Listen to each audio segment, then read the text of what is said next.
About different products of vector, ये topic पे हमारा डिस्कशन चल रहा था। There are 4 types of products of vector, dot product, cross product, scalar triple product and vector triple product. Clear? And उसमें से first है जो स्केलर प्रोडक्ट या डॉट प्रोडक्ट या इनर प्रोडक्ट, इसके बारे में हमने डिटेल में डिस्कशन किया था। And after that we have done regarding exercise of NCERT. Clear? अभी बात करेंगे क्रॉस प्रोडक्ट के बारे में। उसके पहले कुछ स्टूडेंट्स के डाउट्स भी मिले हैं, वो भी हम ट्राई करेंगे कि नेक्स्ट क्लास में एक साथ जितने भी डाउट्स है आपके वो सारे सॉल्व कर लें। क्लियर?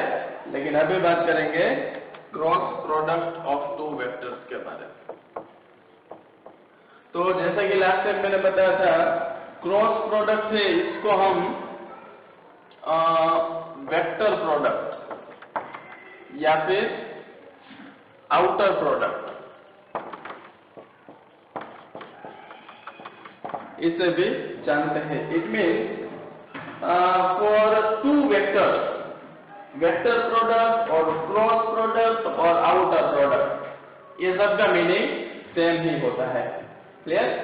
अब बात करते हैं कि मीनिंग होता क्या है, बट उससे पहले हम बात करेंगे cross product of 2 vectors are represented by vector A cross vector B. ये उसका साइन है। किसी भी 2 वेक्टर के क्रॉस प्रोडक्ट को हम ऐसे रिप्रेजेंट करेंगे। Clear? Now here you can clearly see that we had used this sign cross between these 2 vectors. That's why it is known as cross product. दूसरा है कि वेक्टर प्रोडक्ट किसको क्यों बोलते हैं, ठीक है, वो अभी नेक्स्ट स्टेप में आपको पता चलेगा। डेफिनेशन की अगर बात करें तो definition is for 2 non zero vector A and B, if we talk about A cross B, cross product of 2 vectors, then it will be magnitude of A into magnitude of B into sin theta. Clear? तो अब आपको याद आ रहा होगा dot product of 2 vector, because in case of dot product of 2 vector it gives magnitude of A into magnitude of B into cos theta. But in case of cross product, it will be A cross B is A into B into sin theta. Again, जो meaning है वो same है, where theta is angle between vector A and vector B, और theta जो है उसका interval भी जो डॉट प्रोडक्ट में होता था वही क्लोज इंटरवल में 0 to π, कुछ भी वैल्यू हो सकती है थीटा की। क्लियर यहाँ तक की बस? So this is known as cross product of 2 vector, representation and definition of cross product. But इसमें सबसे इम्पोर्टेंट बात ये है,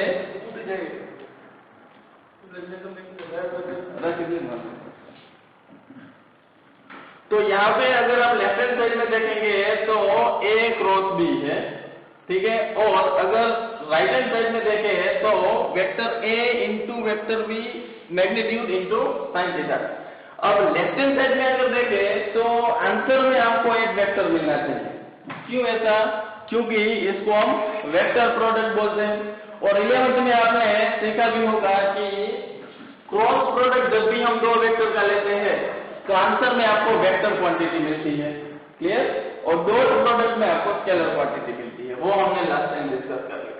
अब अगर ये लेफ्ट हैंड साइड में वेक्टर क्वांटिटी है तो राइट हैंड साइड में भी वेक्टर ही होना चाहिए। तो ये मैग्नीट्यूड है, ये मैग्नीट्यूड है, और साइन थीटा वो भी कांस्टेंट है। It means right hand side में अगर देखें तो स्केलर क्वांटिटी है यहाँ पे, बट हमें मिलना चाहिए वेक्टर। इट मींस अभी इसमें कुछ मिसिंग है। और अगर आप क्रॉस प्रोडक्ट के बारे में थोड़ा अच्छी तरीके से समझते हैं तो आपको पता होना चाहिए कि इधर एक और वेक्टर आता है, यूनिट वेक्टर, जिसको हम n कैप से रिप्रेजेंट करते हैं ना। ये जो है ना, ये A क्रॉस B का डेफिनेशन है। ये कुछ लोगों को पता होगा, लेकिन बहुत सारे लोग ये समझते हैं कि A cross B A B sin theta होता है, बस ऐसा नहीं नहीं होता है, ये सबसे इंपॉर्टेंट बात और सबसे बेसिक बात आपको समझनी चाहिए कि A cross B only A B sin theta नहीं होता है, इनटू n कैप भी होता है। Clear? Now if we talk about n cap, तो n कैप क्या है? n cap is unit vector perpendicular to both vector A and vector B। ये सबसे इंपॉर्टेंट बात है। जो A क्रॉस B है उसका मैग्नीट्यूड तो A B sin थीटा होगा, बट उसकी डायरेक्शन क्या होगी? उसकी डायरेक्शन n कैप होगी। और n कैप क्या है? It is unit vector perpendicular to both the vector A and B। It means, अब अगर आप समझे तो अगर मेरे पास कोई भी दो वेक्टर है, ठीक है, मान लीजिए ये वेक्टर A है और ये वेक्टर B, ठीक है, एंगल इसके बीच में कोई भी थीटा एंगल है, और अगर मैं इन दोनों का क्रॉस प्रोडक्ट करता हूं तो उसका मैग्नीट्यूड इतना होगा और डायरेक्शन ऐसे होगी। और अब अगर ये पेन का डायरेक्शन आप समझ रहे हैं तो ये वेक्टर को भी परपेंडिकुलर है और ये वेक्टर है उसको भी परपेंडिकुलर है। इट मीन्स जब भी आप किसी भी दो वेक्टर का क्रॉस प्रोडक्ट करते हैं तो रिजल्टेंट आपको वेक्टर मिलता है और वो वेक्टर का direction vector A and vector B दोनों को परपेंडिकुलर होता है। ये सबसे इंपॉर्टेंट बात। क्लियर? अब अगर नेक्स्ट थिंग देखें तो आप जो जानते हैं वो, क्योंकि हमें पता है A क्रॉस B जो है ना वो magnitude of A into magnitude of B into sine theta होता है, बट ये A क्रॉस B नहीं, उसका मैग्नीट्यूड होता है। तो ये third and most important thing, जब भी आप किसी भी दो वेक्टर के क्रॉस प्रोडक्ट का मैग्नीट्यूड निकालेंगे तब वो A B sin थीटा आएगा। क्यों? क्योंकि अब लेफ्ट हैंड साइड में अगर आप देखेंगे तो किसी वेक्टर का मैग्नीट्यूड है तो वो कांस्टेंट होना चाहिए, राइट हैंड साइड में भी कांस्टेंट है। तो यहाँ पे क्वेश्चन ये होना चाहिए कि ये n कैप का क्या हुआ। तो जैसे ही हमने इस साइड मैग्नीट्यूड लिया तो इस साइड भी मैग्नीट्यूड लेंगे, जिसमें से ये A B n sin theta constant है तो वो बाहर आ जाएंगे, फिर लास्ट में हमारे पास रहेगा मैग्नीट्यूड ऑफ n कैप, और क्योंकि n cap is unit vector तो उसका आंसर भी हो जाएगा 1। सो फाइनली हमें एक magnitude of A cross B मिलेगा, सिर्फ इतना। क्लियर? तो यहां से आपको समझना है A क्रॉस B क्या होता है and magnitude of A cross B क्या होता है और उसके बीच का डिफरेंस क्या होता है, ये सबसे इंपॉर्टेंट बात है।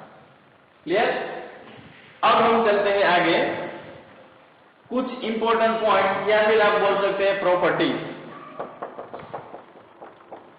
Properties of cross product. तो सबसे पहले तो प्रॉपर्टी में जाने से पहले एक इंपॉर्टेंट बात मैं बार बार आपको रिवाइज करवा रहा हूं कि जब भी आप vector A cross B find करेंगे तो वो वेक्टर A को परपेंडिकुलर होगा। बहुत ही इंपॉर्टेंट बात। सेकेंड थिंग कि अगर आप A क्रॉस B फाइंड करते हैं तो वो वेक्टर B को भी परपेंडिकुलर होगा। It means vector A cross B is perpendicular to both the vector A and vector B। Clear? ये भी बहुत जरूरी बात है। अब अगर हम आगे चले कि हमें जो vector A and vector B दिया है ये परपेंडिकुलर यूनिट वेक्टर फाइंड करना है। It means unit vector perpendicular to A and B both. तो जैसे कि हम जानते हैं A एंड B दोनों को परपेंडिकुलर अगर कोई वेक्टर है तो वो होता है vector A cross B। Clear? Third time मैंने बोला है, लेकिन हमें चाहिए यूनिट वेक्टर। तो यूनिट वेक्टर के लिए क्या करते हैं, हम इसको इसी के मैग्नीट्यूड से डिवाइड कर देते हैं। Vector divide by its magnitude, ये होता है यूनिट वेक्टर।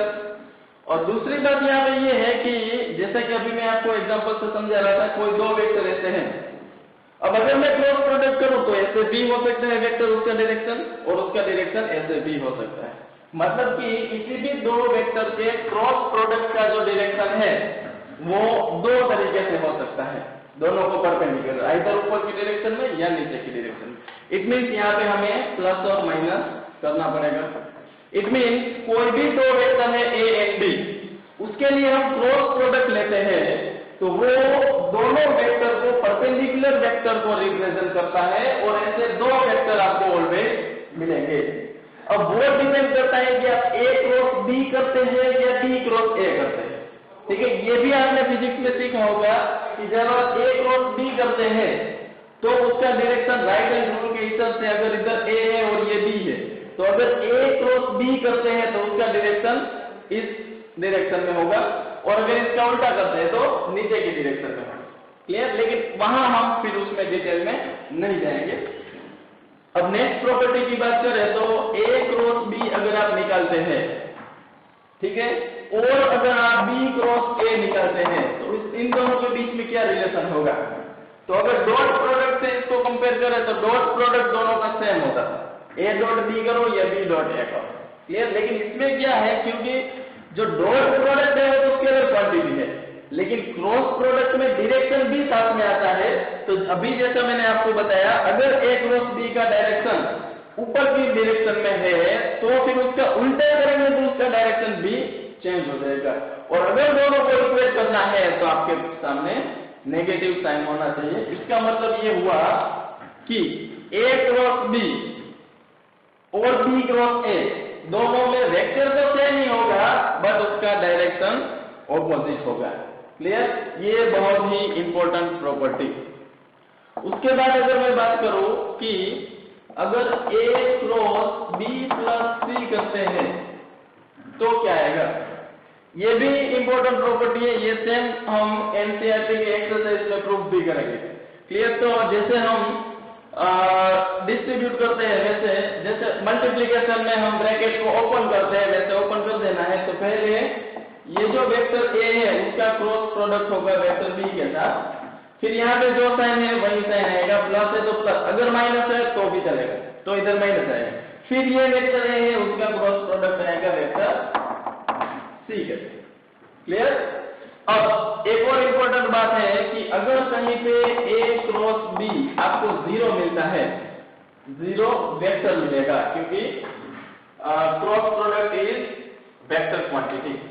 तो अगर किसी भी दो वेक्टर का क्रॉस प्रोडक्ट 0 है, ध्यान से सुनना, बहुत ही इंपॉर्टेंट प्रॉपर्टी। लेकिन उसके पहले हम कनेक्ट करते हैं कि किसी भी दो वेक्टर का डॉट प्रोडक्ट अगर 0 होता तो क्या होता, सोच के बताइए। For two non zero vector if A dot B 0 अगर है तो तभी पॉसिबल है अगर दोनों परपेंडिकुलर वेक्टर है। ये हम डिस्कस कर चुके हैं। तो अगर दो नॉन जीरो वेक्टर के लिए क्रॉस प्रोडक्ट 0 आया, उसका क्या मतलब है? उसका मतलब ये होता है कि vector A is parallel to vector B। एक बार फिर से रिपीट करता हूं, ध्यान से सुनिए। If A dot B 0 then A and B are perpendicular vectors and if A cross B is 0 then A and B are parallel vectors। अब अगर आप थोड़ा सा याद रखने की ट्राई करें समझ के, तो आपको पता चलेगा कि A डॉट B का डेफिनेशन में A B cos थीटा आता है और A और B तो कभी 0 होंगे नहीं, because we are discussing about non zero vector. तो cos थीटा ही 0 होना चाहिए और cos थीटा जब 0 होता है तो theta equal to pi by. It means जब भी दो वेक्टर परपेंडिकुलर होंगे तब डॉट प्रोडक्ट 0 होगा। अब अगर इसकी बात करें क्रॉस प्रोडक्ट की, तो उसका डेफिनेशन है वो ये है A B sin थीटा। तो ये जो है ये 0 नहीं होगा, ये भी 0 नहीं होगा, ये यूनिट वेक्टर है तो वो भी उसका मैग्नीट्यूड 1 होगा। मतलब जब sin थीटा 0 होगा तब ये क्रॉस प्रोडक्ट 0 होगा। तो sin थीटा कब 0 होता है? 0 पे। इट मींस जब भी दो वेक्टर है उसके बीच में एंगल 0 होगा, इट मींस दोनों वेक्टर पैरेलल होंगे या फिर पाई होगा, मतलब ऑपोजिट, दोनों का डायरेक्शन सेम हो या ऑपोजिट है। इस केस में दो वेक्टर का क्रॉस प्रोडक्ट 0 आता है और इस टाइप के वेक्टर को हम बोलते हैं पैरेलल वेक्टर, या फिर हम इसको एक और नाम से जानते हैं A and B are collinear. जब भी दो कोलिनियर वेक्टर होंगे तब उसका क्रॉस प्रोडक्ट 0 आएगा। क्लियर? इसके रिलेटेड एक और अगर प्रॉपर्टी डिस्कस करें,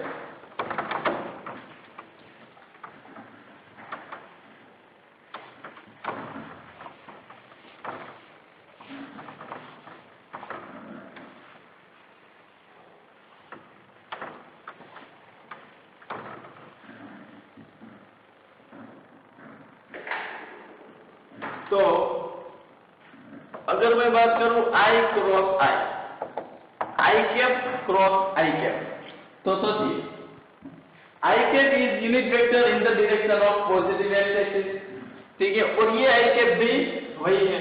इट मींस दोनों को लीनियर है। अगर दोनों को लीनियर है तो डेफिनेशन के हिसाब से अगर सोचे तो ये होना चाहिए I cap magnitude of I cap into magnitude of I cap into sin theta into जो उसका डायरेक्शन है दोनों को परपेंडिकुलर हो। क्लियर? लेकिन I cap and I cap के बीच में एंगल 0 होगा तो sin 0 0 हो जाएगा। इट मींस आंसर आ जाएगा 0। फिर आपके पास अगर J cap cross J cap भी करते हैं तो वो भी 0 आएगा, मतलब 0 वेक्टर आएगा।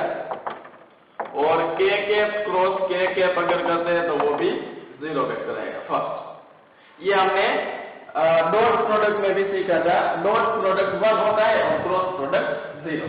क्लियर? एक और बात है, अगर आप I जो वेक्टर है I कैप उसका क्रॉस प्रोडक्ट J कैप के साथ करें या J कैप का प्रोडक्ट है वो K कैप के साथ करें या K कैप का जो प्रोडक्ट है वो I कैप के साथ करें, तब आंसर क्या आएगा?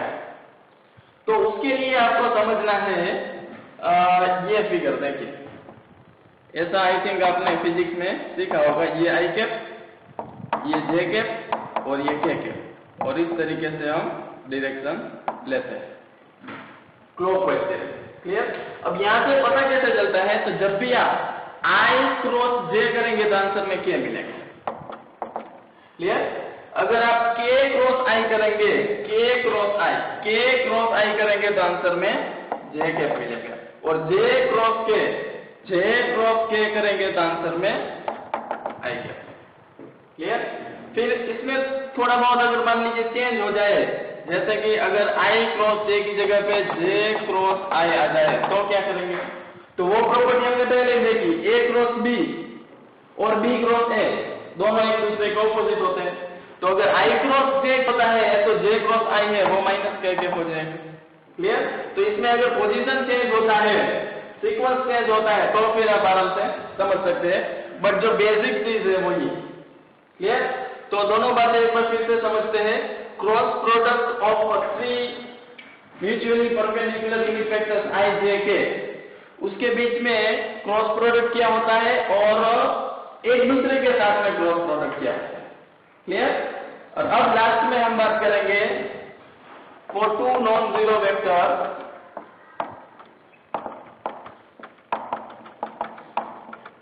A, let us A1, A2, A3 and vector B is B1, B2, B3. Clear? तो अगर हमें निकालना है A क्रॉस B तो निकाले कैसे? ये सब डिस्कशन तो हुआ डेफिनेशन, रिप्रेजेंटेशन, प्रॉपर्टीज उसके बारे में, बट एक्चुअल में अगर दो वेक्टर्स हमारे पास है और हमें दोनों का क्रॉस प्रोडक्ट करना है तो कैसे करेंगे? ये भी आप फिजिक्स में सीख चुके हैं और आपको पता होगा कि I cap, J cap, K cap एक वेक्टर ये लेना है, दूसरा वेक्टर हमारे पास जो वेक्टर है वो लेना है A1, A2, A3 और उसका जिसके साथ क्रॉस प्रोडक्ट लेना है उसके कोऑर्डिनेट लेने हैं B1, B2, B3। और ऐसा अगर आप डिटरमिनेंट निकालते हैं तो आपको मिलेगा क्रॉस प्रोडक्ट का आंसर। अब सवाल ये है कि जो डिटरमिनेंट होता है वो तो ऑलवेज आपको स्केलर क्वांटिटी देता है। क्या ये बात आपको याद है? सोचिए, जब इससे पहले डिटरमिनेंट चैप्टर स्टडी कर रहे थे तो कोई भी डिफरेंट टाइप के जो डिटरमिनेंट है उसको सॉल्व करते थे, एक्सपांड करते थे with using properties of determinant और without using properties, but answer जो हमें मिलता था वो स्केलर मिलता था।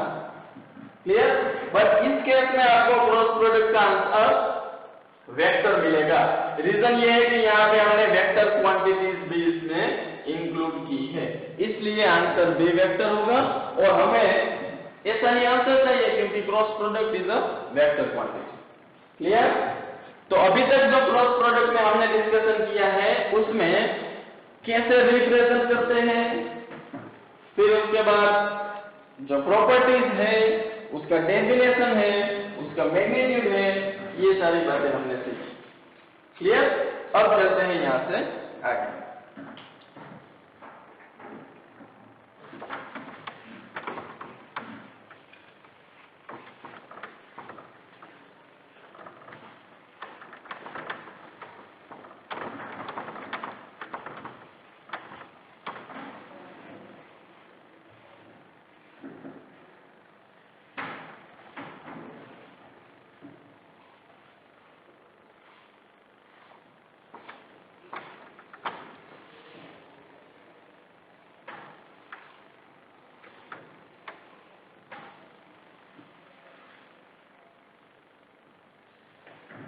चलिए अब बात करते हैं कुछ एप्लीकेशन के बारे में। क्यों हम स्टडी कर रहे हैं क्रॉस प्रोडक्ट, तो उसके कुछ एप्लीकेशन हैं of cross product. First application है area of triangle.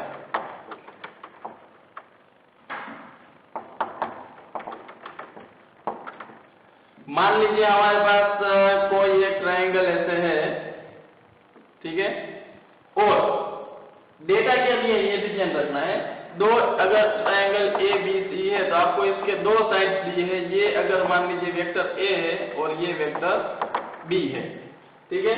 And angle भी अगर दिया है आपको, angle between two vectors theta. मतलब कि जब भी हमें ट्राइंगल एबीसी में कोई भी दो साइड के पोजीशन वेक्टर्स दिए हैं and angle between two vectors दिए हैं, तो भी हमें उस ट्राइंगल का एरिया निकालना है, तो कैसे निकालेंगे? क्लियर? वैसे अगर मैं बताऊं तो एरिया होता है इतना है 1/2 into vector A cross vector B, इसका मैग्नीट्यूड। क्लियर? इतने स्क्वायर यूनिट हो गए, स्क्वायर यूनिट। बट ये आया कैसे, अगर वो समझने में भी आप इंटरेस्टेड है तो उसके लिए हम इसके प्रूफ भी कर सकते हैं। देखिए ये अगर बी है, ध्यान से देखना पड़ेगा, और अगर मैं यहाँ पे एक परपेंडिकुलर ड्रॉ करता हूं और इसको अगर मैं ए एम बोलूं, ठीक है, तो क्या आप बता सकते हैं कि ए एम जो है वेक्टर, उसका मैग्नीट्यूड क्या होना चाहिए? तो सोचिए ये अगर बी है और ये अगर थीटा है, तो this is horizontal component B cos theta, और ये होगा B sin theta. It means हमारे पास ये जो ए एम है वो होगा वेक्टर बी का जो मैग्नीट्यूड होता है, क्योंकि यहाँ से यहाँ तक का जो लेंथ है वो तो मैग्नीट्यूड ऑफ बी होगा, इनटू अगर आप sin थीटा करेंगे तो आपको ये वर्टिकल कंपोनेंट मिलेगा। ये आप फिजिक्स में बहुत बार यूज करते होंगे। यहाँ पे वेक्टर आर होता है या एफ होता है, तो F cos theta F sin theta, या फिर टेंशन में भी कई बार हम यूज करते हैं, मतलब टेंशन जो आता है टी। क्लियर? और अगर कुछ नहीं करना है तो हमने जो 11th में सीखा था ट्रिग्नोमेट्री, वैसे भी कर सकते हैं। ये राइट एंगल ट्राइंगल में आप ट्रिग्नोमेट्रिक फंक्शन, हमें साइन चाहिए तो साइन थीटा अप्लाई कर देंगे तो आपको मिल जाएगा। क्लियर? अब बात करते हैं आगे एरिया की। तो एरिया ऑफ ट्राइंगल होता क्या है, वो बेसिक फॉर्मूला बचपन से हम जानते हैं 1/2 into base into height. Clear? और अगर इस ट्राइंगल की बात करें तो इसमें ये वेक्टर ए है वो उसका बेस है, लेकिन अगर मैग्नीट्यूड की बात करें तो उसको हम ऐसे लिखते हैं मैग्नीट्यूड ऑफ ए। क्लियर? अब हाइट की बात करें तो वो ए है, और हाइट यहाँ से हमने फाइंड कर ली है magnitude of B into sine theta. और अब इसको अगर आप ध्यान से देखेंगे तो ये आपको पता चलेगा 1/2 तो ठीक है, बट उसके साथ में जो ए बी साइन थीटा है, it is A cross B. Not only a cross b, but it is magnitude of a cross b. That's why area of triangle ABC, its adjacent side and angle between these two sides are given. Clear? तो ऐसे आप cross product की help लेके किसी भी triangle का area निकाल सकते हैं। क्लियर? अब इसमें थोड़ा सा अगर मॉडिफिकेशन करें, ठीक है, तो कुछ और भी हम कर सकते हैं। देखिए यहां से फ्रॉम इक्वेशन 1, ये आपका एक तो फाइनल आंसर आ गया। अब दूसरा और कुछ करते हैं, तो फ्रॉम इक्वेशन 1 अगर आप एरिया देखें तो 1/2 और ए बी साइन थीटा ऐसे दिया है। किसी भी वेक्टर के मैग्नीट्यूड को सिर्फ ऐसे ए बी से भी आप स्मॉल लेटर से भी दिखा सकते हैं। क्लियर? अब यहाँ से थोड़ा सा मैं अगर चेंज करूँ तो 1/2 ए बी साइन थीटा को मैं बोल सकता हूँ स्क्वायर रूट ऑफ 1 माइनस cos स्क्वायर थीटा। अब सोचिए ध्यान से cos थीटा क्या होता है, तो अगर आपको ए डॉट बी याद है कि vector A dot vector B होता है ए बी cos थीटा, तो यहाँ से आप cos थीटा निकाल सकते हैं। cos theta will be A dot B divide by magnitude of A B, लेकिन ये cos स्क्वायर थीटा है तो इसका स्क्वायर कर देंगे। क्लियर? फिर आगे अगर इसको सिंप्लीफाई करते हैं तो ये हो जाएगा स्क्वायर रूट ऑफ, यहाँ ऐसे ले लीजिए तो a square b square minus a dot B whole square divide by, ये स्क्वायर ऑफ ए बी है बट वो स्क्वायर रूट के अंदर, अगर बाहर निकाला तो वो only a into into b हो जाएगा और ये दोनों कट होकर फाइनली आंसर रहेगा A 1/2 into square root of A into B whole square minus vector A dot B whole square. ये दोनों अलग अलग बातें हैं। यहाँ पे सिर्फ मल्टीप्लीकेशन का और यहाँ पे दो वेक्टर का डॉट प्रोडक्ट है, ये समझना भी जरूरी है। क्लियर? तो आप किसी भी ट्रायंगल है उसका एरिया ऐसे भी निकाल सकते हैं। अब अगर आपको पता कैसे चलेगा कि एरिया जो है ऐसे निकालना है या ऐसे निकालना है, तो इसमें देखिए हमारे पास ए क्रॉस बी है, मतलब अगर वेक्टर ए होना चाहिए, वेक्टर बी होना चाहिए और साइन थीटा भी होना चाहिए। अब मान लीजिए कोई ट्रायंगल ऐसा है जिसमें आपको angle between two adjacent side नहीं दिया है, तो एक तो आप पहले एंगल निकाल लीजिए, ठीक है, फिर उसके बाद यहाँ पे पुट करके फाइंड करिए, क्योंकि दो वेक्टर अगर आपको दिया है तो आप angle between two vectors easily निकाल सकते हैं। और अगर ऐसा नहीं करना है तो फिर आप ये फॉर्मूला का भी यूज कर सकते हैं। क्लियर? दोनों का मैग्नीट्यूड ले लीजिए, दोनों का डॉट प्रोडक्ट ले लीजिए, इसमें कहीं में भी आपका एंगल बिटवीन टू वेक्टर्स की जरूरत नहीं पड़ेगी। क्लियर? और ध्यान रखना है कि ए डॉट बी है वो इस फॉर्मूला से कैलकुलेट नहीं करना है, अदरवाइज वापस यहाँ पे थीटा की एंगल बिटवीन टू वेक्टर्स की जरूरत पड़ेगी। तो और किस तरीके से हम ए डॉट बी फाइंड कर सकते हैं? कोई भी दो वेक्टर है उसका डॉट प्रोडक्ट, जैसे डायरेक्टली x का x के साथ मल्टीप्लिकेशन, y कोऑर्डिनेट का y कोऑर्डिनेट के साथ और z का z के साथ प्रोडक्ट करके सम करते हैं, वैसे डायरेक्ट आपको निकालना है। क्लियर? अब सोचिए अगर डेटा जो है उसमें इस तरीके ना देखे, ध्यान से देखना, ये दूसरा टाइप हो गया। एक और तरीके से मैं आपको समझाता हूं कि एरिया ऑफ ट्रायंगल कैसे निकालना होता है।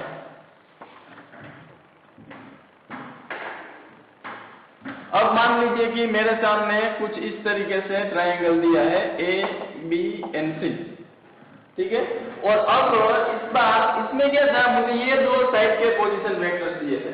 अब मुझे ये कोऑर्डिनेट के पोजीशन वेक्टर अगर दिए है कि ये वेक्टर ए है, इसका पोजीशन वेक्टर बी है और इसका पोजीशन वेक्टर सी है, तो ये फॉर्मूला को हम तभी यूज कर सकते हैं जब हमारे पास एडजेसेंट साइड हो। तो यहाँ पे एडजेसेंट साइड ये BC क्या है या AB क्या है वो तो हमें पता नहीं है, लेकिन हम निकाल सकते हैं। तो एरिया ऑफ ट्रायंगल आप ऐसे स्टार्ट करेंगे 1/2 इंटू दो एडजेसेंट साइड का क्रॉस प्रोडक्ट, तो यहाँ पे होगा BC क्रॉस BA करूं कि AB करूं, ये भी जरूरी है। तो ये भी मैंने आपको बताया था, जब भी आप एंगल कंसीडर करते हैं तब दो वेक्टर है वो ऐसे होने चाहिए। ऐसे मतलब को इनिशियल, दोनों का इनिशियल पॉइंट है वो सेम होना चाहिए। क्लियर? और अगर दोनों वेक्टर को ऐसे रिप्रेजेंट करता हूं तो अब ये बनेगा वेक्टर BA। फिर आपको ये भी पता होना चाहिए वेक्टर BC, इसका मतलब होता है वेक्टर C माइनस B, और BA का मतलब होता है A माइनस B। क्लियर? अब ध्यान से देखना, एक हमने प्रॉपर्टी ऐसी भी सीखी थी कि क्रॉस प्रोडक्ट है उसमें ब्रैकेट को ओपन कैसे करते हैं, खास इसीलिए ये समझाने के लिए ही मैंने आपको इस मेथड से एरिया निकाला। बाकी हम तो एरिया फाइंड करने के लिए सिर्फ ये इक्वेशन का यूज करें। क्लियर? ये क्यों कर रहा हूं, ये स्टेप सीखने के लिए देखना ध्यान। अगर कहीं पे ऐसा आ जाए तो कैसे करना है, सबसे पहले C क्रॉस A, तो वेक्टर C क्रॉस A हो गया, फिर ये माइनस है और यहाँ पे C क्रॉस B, तो ये हो जाएगा C क्रॉस B, फिर यहाँ पे भी माइनस है और ये होगा B क्रॉस A, और लास्ट में माइनस माइनस प्लस हो जाएगा और B क्रॉस B है। क्लियर? सबके साथ मल्टीप्लिकेशन कर दिया। अब और भी आगे देखिए 1/2 ये B क्रॉस B, ये तो 0 हो जाएगा, उसके बाद माइनस B क्रॉस A, सोचिए माइनस B क्रॉस A कितना होता है, वो होता है A क्रॉस B, फिर ये C cross B, C cross B में से अगर B क्रॉस C में जाना है तो ये माइनस एक और बार करना पड़ेगा, तो ये B क्रॉस C हो जाएगा, और फिर C क्रॉस A वो तो पॉजिटिव है तो वो एडिटिव रखेंगे C क्रॉस A। देखिए इस स्टेप में मैंने क्या किया, ये दो स्टेप है वो बहुत ही इंपॉर्टेंट है, वो समझाने के लिए इस मेथड से मैंने एरिया आपके सामने रखा। फर्स्ट कि जब भी ऐसे दो वेक्टर्स आ जाए एडिशन सब्ट्रैक्शन में तब क्रॉस प्रोडक्ट कैसे करना होता है, और दूसरा की प्रॉपर्टी C क्रॉस A या फिर B क्रॉस A है वो minus of A cross B होता है, और minus of C cross B B cross C होता है, ये भी हमने देखा। क्लियर है आपकी बात? तो ये हुआ area of triangle with the help of cross product, जिसमें तीन अलग अलग तरीके से हमने एरिया ऑफ ट्रायंगल निकाला। अगर एडजेसेंट साइड आपको दिए हैं तो किस तरीके से निकालना है, और अगर उसके पोजीशन वेक्टर दिए हैं, कोऑर्डिनेट्स है, तो कैसे निकालना है। बट अगर आप देखें तो ये मेथड आपके सामने है। अब दूसरा जो मेथड किया उसमें भी बेस तो यही था, मतलब यहीं से हमने स्टार्ट किया होगा, और तीसरा जो मेथड है उसमें भी स्टार्ट तो हमने वहीं से किया है, ये फॉर्मूला से। क्लियर? मतलब कि बेसिक जो आपके पास एरिया ऑफ ट्रायंगल का फॉर्मूला है वो ये, बाकी जो है वो जस्ट आपके नॉलेज के लिए है। क्लियर? अब बात करते हैं सेकेंड एप्लीकेशन के बारे में।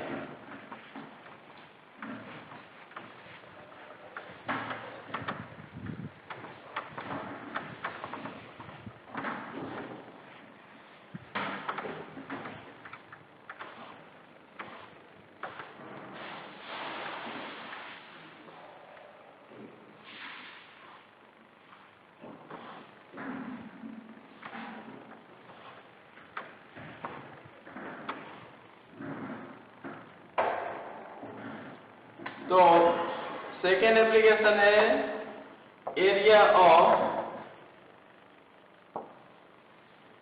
पैरेललोग्राम। तो पहले हमने निकाला एरिया ऑफ ट्रायंगल, अब बारी है एरिया ऑफ पैरेललोग्राम। लेकिन उसके पहले बहुत ही जल्दी से रिवाइज कर लेते हैं। अगर मेरे पास मान लीजिए ट्रायंगल ही है ए बी सी, ये वेक्टर ए है और ये वेक्टर बी है और ये थीटा है, तो फिर एरिया ऑफ ट्रायंगल क्या होना चाहिए? ये होगा जैसा अभी हमने देखा 1/2 इंटू ए क्रॉस बी। क्लियर? लेकिन अगर सोचिए इसमें से अगर मैं पैरेललोग्राम बनाता हूं तो वो कुछ इस तरीके से होगा A B C and D. Right now ABCD is parallelogram, और अगर इसका एरिया निकालना है तो सोचिए क्या करना पड़ेगा। इसका एरिया आपके पास है इतना, हमें चाहिए पूरा पैरेललोग्राम का। तो ये है area of triangle, triangle ABC। Now from here area of parallelogram ABCD क्या होना चाहिए? तो ऑब्वियसली इसके डबल, क्योंकि इसमें दो ट्रायंगल आ गए और दोनों के एरिया सेम ही होगा, पैरेललोग्राम में सेम होता है, तो वो हो जाएगा A क्रॉस B। क्लियर? तो ये एक इंपॉर्टेंट बात है, एरिया ऑफ पैरेललोग्राम कैसे निकालना है, और इन दोनों के बीच में डिफरेंस क्या है वो भी समझना जरूरी है। जब एरिया ऑफ ट्रायंगल निकालेंगे then formula is 1/2 into magnitude of A cross B, but in case of area of parallelogram we will take only magnitude of A cross B। तो कब 1/2 करना है कब नहीं करना है ये भी याद रखना जरूरी है। क्लियर? और सिंपल है कि ट्रायंगल में 1/2 करना है और पैरेललोग्राम में उसमें डबल दो ट्रायंगल हो जाते हैं तो उसमें 2 से डिवाइड नहीं करना है। क्लियर? इसमें एक और पॉइंट है, सोचिए अगर हमारे पास जो पैरेललोग्राम है वो ऐसा ना हो कि कुछ इस तरीके से होता A B C and D। ध्यान से देखना, तो आप बोलेंगे इसमें क्या सिर्फ थोड़ा सा चेंज किया, नहीं और भी चेंज करता हूं। अब मेरे पास ये जो एडजेसेंट साइड थी ना वो मेरे पास थी पहले, तो मैंने डायरेक्टली यहां से एरिया निकाल लिया। लेकिन सोचिए अगर एडजेसेंट साइड नहीं है, दो उसके जो डायगोनल है वो दिए हैं, ये जो यहाँ पे हमारे पास AC है वो मान लीजिए D1 दिया है और BD है वो आपको दिया है D2। क्लियर? डिफरेंस क्या है? अगर पैरेललोग्राम में एडजेसेंट साइड दी है तो ऐसे एरिया फाइंड करना है, अगर दो डायगोनल दिए है तो कैसे फाइंड करना है। तो ध्यान से देखना, अगर डायरेक्ट फॉर्मूला की जरूरत है तो वो I think 1/2 into first diagonal cross second diagonal ऐसा आता है। लेकिन अगर कैसे आया ये जानने में भी आप इंटरेस्टेड है तो देखिए ध्यान से, AC जो डायगोनल है वो है D1, तो यहां तक मैं अगर बात करूं AM तक तो वो होना चाहिए D1/2। क्लियर? सिमिलरली यहां से अगर ये भी मैं लिख देता हूं, मुझे वेक्टर मिला है D1 वेक्टर डिवाइड बाय 2, और अब मैं बात करूं वेक्टर BM की, तो वेक्टर BM जो है ना वो मुझे मिलेगा D2/2। क्लियर? क्योंकि BD जो है वो D2 है तो ये उसका हाफ होगा, क्योंकि पैरेललोग्राम में जो डायगोनल्स है वो बाइसेक्टर्स है, दो इक्वल पार्ट में डिवाइड करते हैं, मतलब ये दोनों भी इक्वल होंगे और ये भी इक्वल होंगे। क्लियर? अब बात करते हैं एरिया ऑफ पैरेललोग्राम की, नहीं पहले बात करेंगे एरिया ऑफ, चलिए पैरेललोग्राम ही ले लेते हैं। वो होना चाहिए 4 टाइम्स। किसके 4 टाइम्स? किसी भी एक ट्रायंगल के 4 times. It is 4 times of area of triangle AMB। Clear? तो डायरेक्टली पैरेललोग्राम का एरिया तो हम नहीं निकाल सकते, लेकिन अगर ये ट्रायंगल का एरिया हमें पता चल जाए किसी भी एक ट्रायंगल का, तो उसका 4 टाइम करके हम पूरा एरिया ऑफ ट्रायंगल निकाल सकते हैं। और सवाल ये है कि एरिया ऑफ ट्रायंगल AMB, मतलब ये जो ट्रायंगल है उसका एरिया कैसे निकाले? तो ट्रायंगल का एरिया निकालने के लिए दो एडजेसेंट साइड का होना जरूरी है। तो यहाँ पे हमारे पास दो एडजेसेंट साइड है, ये रहा, एक ये D1/2 और ये D2/2। तो हम डायरेक्टली लिख सकते हैं 1/2 इंटू दो एडजेसेंट साइड का क्रॉस प्रोडक्ट। तो यहाँ पे जो एडजेसेंट साइड है वो इधर ऐसे है, D1/2 क्रॉस D2/2। और अब अगर आप फाइनली कट करते हैं तो ऐसा आपको मिलेगा D1 cross D2 and this is area of parallelogram. Clear? तो अभी तक हमने एरिया ऑफ ट्रायंगल सीखा एंड एरिया ऑफ पैरेललोग्राम सीखा। एरिया ऑफ ट्रायंगल में सिर्फ एक ही फॉर्मूला है और हम यही यूज करेंगे। क्लियर? एक two adjacent sides are given. Area of parallelogram है वो बहुत ज्यादा कंफ्यूजन क्रिएट कर सकता है, क्योंकि वो दो तरीके से हम निकाल सकते हैं कि एडजेसेंट साइड अगर गिवन है तो फिर एरिया ऑफ पैरेललोग्राम एक मत भी आएगा। अगर दो एडजेसेंट साइड आपको नहीं पता है, उसके डायगोनल्स पता है, तो फिर एरिया ऑफ ट्रायंगल ऐसा है। क्लियर? क्विकली इधर रिवाइज कर लेते हैं। अगर मेरे पास ट्रायंगल ऐसा है, थोड़ा सा बड़ा ट्रायंगल लेते हैं,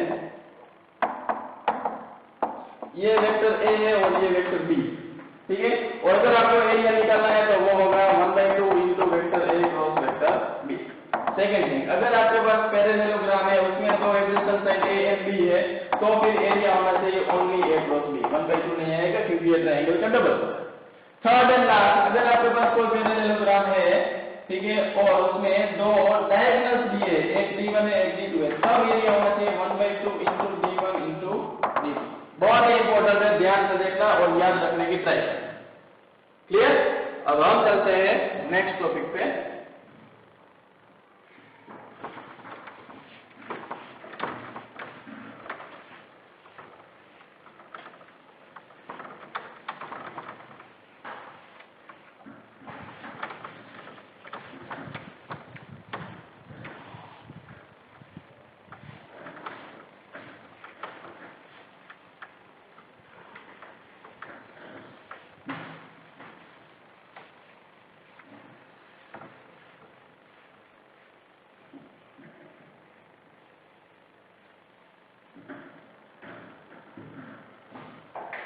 डॉट प्रोडक्ट में जैसे हमने एक क्वेश्चन किया था, क्रॉस प्रोडक्ट में भी एप्लीकेशन में एक क्वेश्चन कर लेते हैं।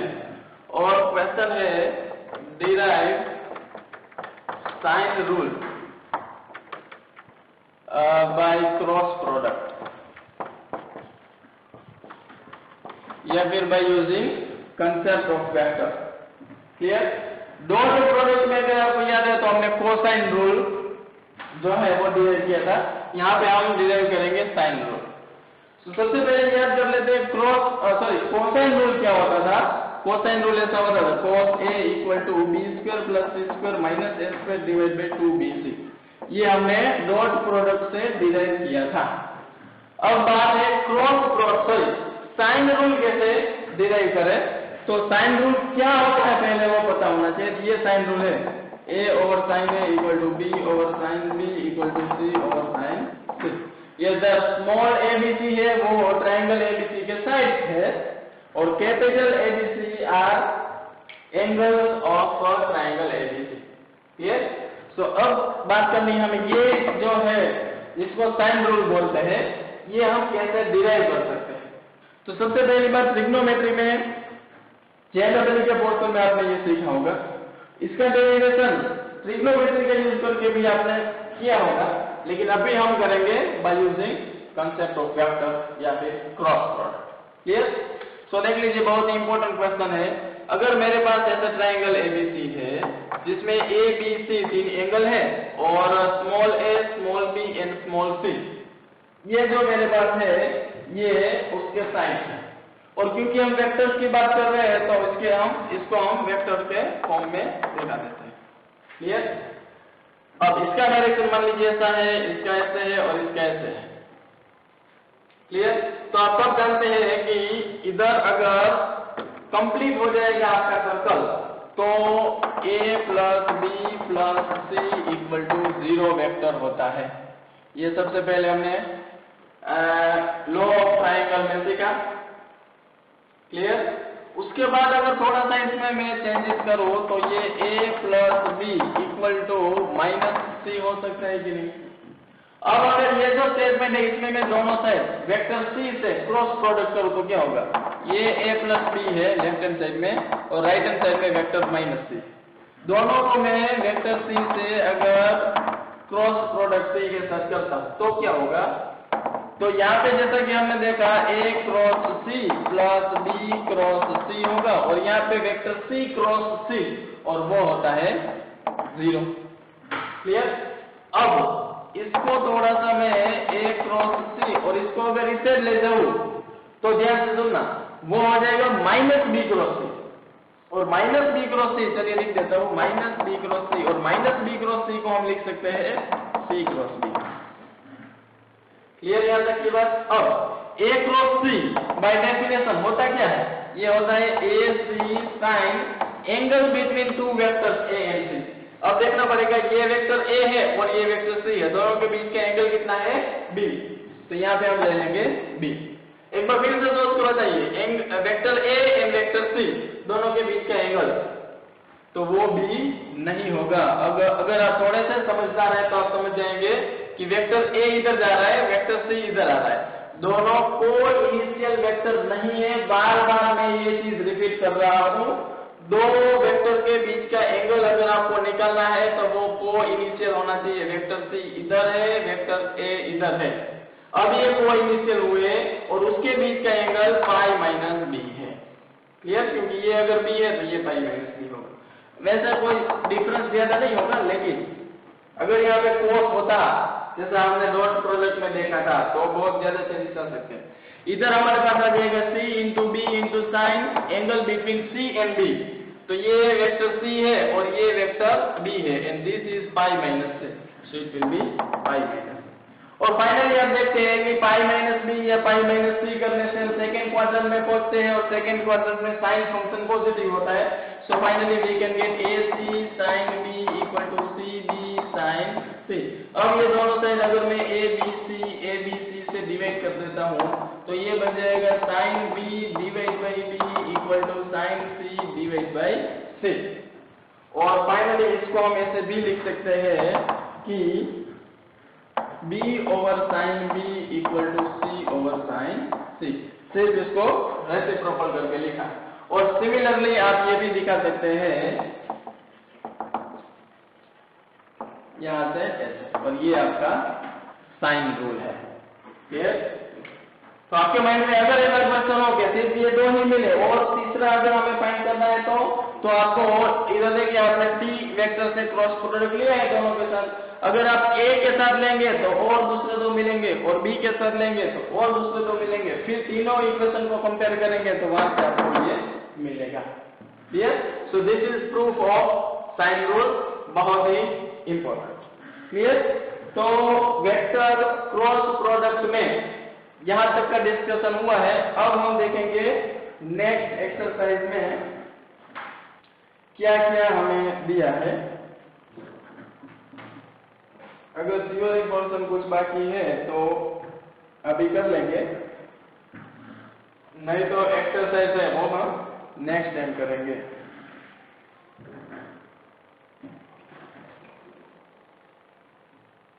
अच्छा, तो क्रॉस प्रोडक्ट में रिप्रेजेंटेशन, फिर उसका वेक्टर, फिर परपेंडिकुलर वेक्टर, फिर प्रॉपर्टीज हमने देखी।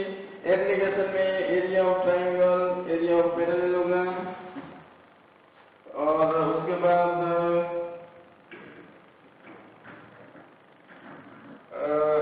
से एक आइडेंटिटी बाकी है, वो कर लेते हैं। फिर एक जेडब्ल्यू का क्वेश्चन है, वो मैं आपको होमवर्क में दे देता हूँ। फिर आज का जो क्लास है उसे हम कंप्लीट कर देते हैं।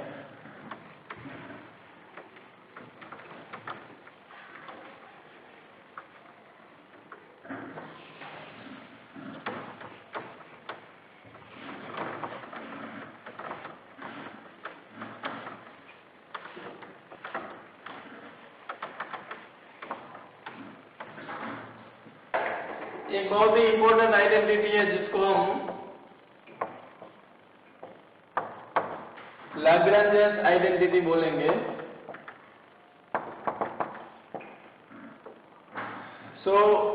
लैग्रेंज आइडेंटिटी क्या है? वो ये है कि अगर आप a डॉट b का होल स्क्वायर करते हैं और a क्रॉस b का होल स्क्वायर करते हैं तो आपको आंसर में कुछ मिलता है। अब क्या मिलता है वो आपको इस आइडेंटिटी से पता चलेगा। अगर हमें पता करना है क्या मिलता है तो हम ये प्रूफ भी देख लेते हैं साथ में। लेफ्ट हैंड साइड से स्टार्ट करते हैं। यहाँ पे a dot b whole square plus magnitude of a cross b whole square दिया। ये क्या होता है आप जानते हैं, a b cos थीटा और उसका स्क्वायर है, और ये होता है a b sin थीटा। अब जो a b में लिख रहा हूँ वो मैग्नीट्यूड है, वो भी आपको समझना है। अब यहाँ से आप देखेंगे तो a स्क्वायर b स्क्वायर, ये a स्क्वायर b स्क्वायर और ये a square b square common है। अंदर आपके पास रहेगा cos स्क्वायर थीटा प्लस यहाँ पे रहेगा sin स्क्वायर थीटा, और ये होता है 1, that's why a square into b square. या फिर इसको आप ऐसे भी लिख सकते हैं magnitude of a whole square into magnitude of b whole square, और इसको बोलते हैं हम लैग्रेंज आइडेंटिटी। क्लियर? बहुत ही सिंपल। अब आज की डेट तक हम दो इनइक्वालिटी और ये एक आइडेंटिटी स्टडी कर चुके हैं। फर्स्ट ट्रायंगुलर इनइक्वालिटी जो ऐसा था a क्रॉस b, नहीं a plus b, vector a plus vector b का मैग्नीट्यूड निकालेंगे तो vector a plus vector b के इक्वल हो सकता है या फिर ये लेस हो सकता है। ठीक है, ये हमने ट्रायंगल लॉ में सीखा है, और इसी के ऊपर किसी एक स्टूडेंट का क्वेश्चन भी था, एक एग्जांपल, वो भी हम सॉल्व करेंगे। फिर दूसरा हमने सीखा ये ट्रायंगल इनइक्वालिटी। उसके बाद हमने सीखा था कॉची-श्वार्ट्ज इनइक्वालिटी, और वो होता है a dot b is lesser equal a into b। Clear? और उसके बाद थर्ड ये आइडेंटिटी हमने सीखी। ये दो इनइक्वालिटी है और ये लैग्रेंज आइडेंटिटी, और वो है a dot b whole square plus a cross b whole square equal to vector a square into magnitude of vector b square. Clear? तो ये दो इनइक्वालिटी और ये आइडेंटिटी बहुत ही इंपॉर्टेंट है, जरूरत पड़ने पे हम इसका यूज कर सकते हैं। अब बात करेंगे एक क्वेश्चन के बारे में जो आपको होमवर्क में देके जा रहा हूँ, JEE January 2020। ठीक है, and question is let vector a b c be 3 unit vectors